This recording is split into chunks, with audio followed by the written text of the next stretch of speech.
Howdy do. Karen Adamski here with shamamama.com, and today I'd like to share an easy lesson with you that's all about sketching and painting grapes. This lesson was inspired by Alba Creek Vineyard in Ben Lomond, California. We had a chance to visit there and paint in their vineyard.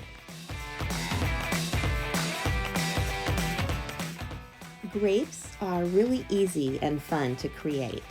The key to making good grapes is to keep them consistent in size. So I like to use a tool like this little stencil where you can start clustering grapes. I start with two where they're kind of overlapping, but I don't put that overlapping line in there because then I'm just going to have to come back and erase it.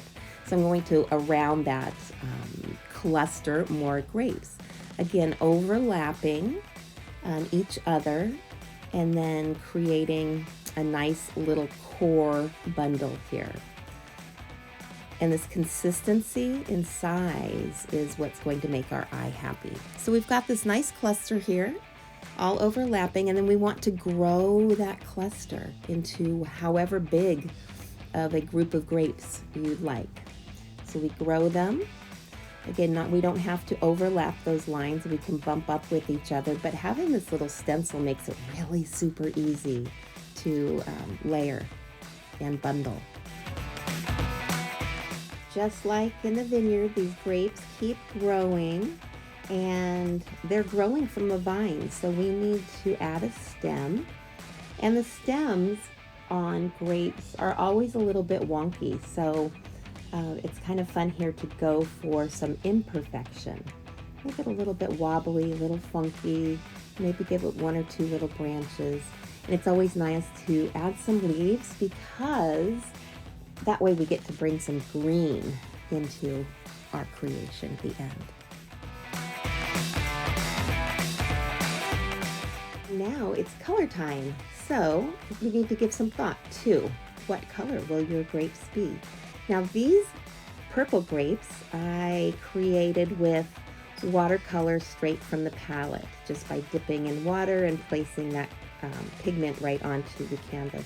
This one was done with watercolor pencils. So I was able to color on the sketch with some colored pencils. I used 3 different colors, and then I'll show you in a minute adding water to that. So we've got these 2 different, one's from the palette, one's from a colored pencil. These are my favorite watercolor pencils. And like I said, I just laid down some color into my grapes. I used a magenta and a purple and kind of a rusty brown. And then you just add water. It's almost like a little bit of magic. You get to watch that pigment sort of melt right into the paper. Now, you could get your paper wet first, if you'd like, and then place the watercolor pencil on top, or you could add the water like I'm doing here at the end. It's really fun to just kind of play around with it, and you can't go wrong. Each one is different. You have a little bit of a lack of control when you work with this medium, and that's a little bit of good medicine for us.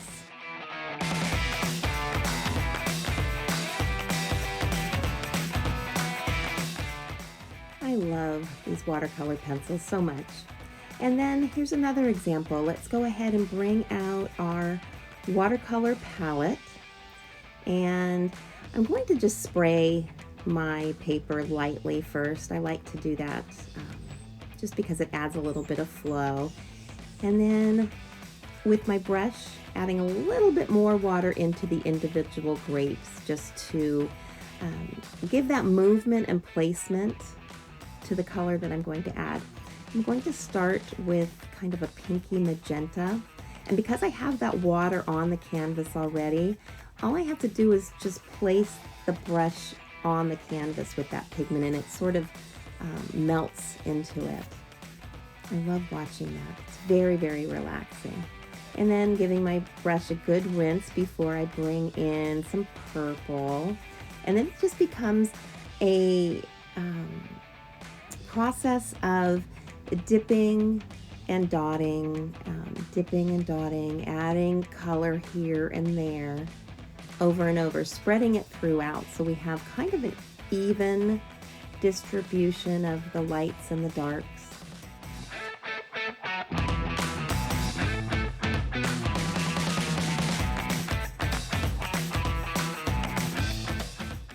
This is my favorite way to grow grapes. And now I'm going to bring in a little bit of a brown kind of rust color, because when you really stop and look at grapes, they have a few colors within them, so you want to make sure that you're honoring all of those tones. And when you bring them all together, they look great. That brown color, rusty brown, I'm using for the branches, and then I'll go ahead, spread a little bit more of that throughout. It's just a matter of lightly spreading colors and then bringing in a couple of different tones of green.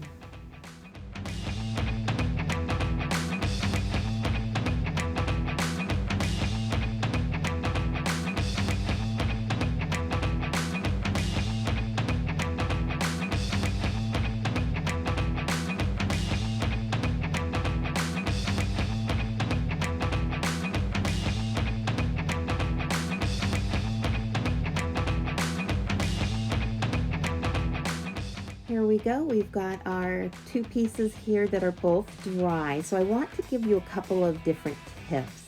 Number one, you can use an outliner, a pencil or a Sharpie, just to give a little bit of outline here and there, or you could completely outline it if you want. But it's giving that little bit of extra at the end that makes our eye happy. Also, another tip, if you have some smudges on your paper, and that happens a lot, you get a little drop here or there, you can just bring in some white acrylic paint, take a little bit of it and cover it up just like you would with whiteout, or it's like a little magic eraser. Once that's dry, you're not going to see it.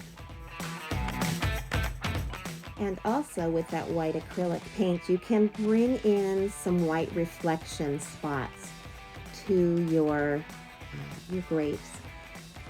Sometimes we have those spots left naturally on our grapes, but often the colors blend together and it's nice to come in and add that little bit of reflection if that's what's happened. You can kind of see the dimension happening as I'm adding that white reflection.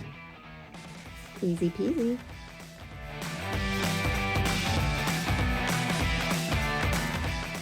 And if you'd like to create a whole vineyard of grapes, you can prepare cards ahead of time. These are just watercolor paper cards, and you can just sketch those grapes. It's really fun and satisfying to just do that. And then when the time is right, you can gather a group of people and paint. And now it's your turn. I invite you to give it a try. I know you're going to crush it.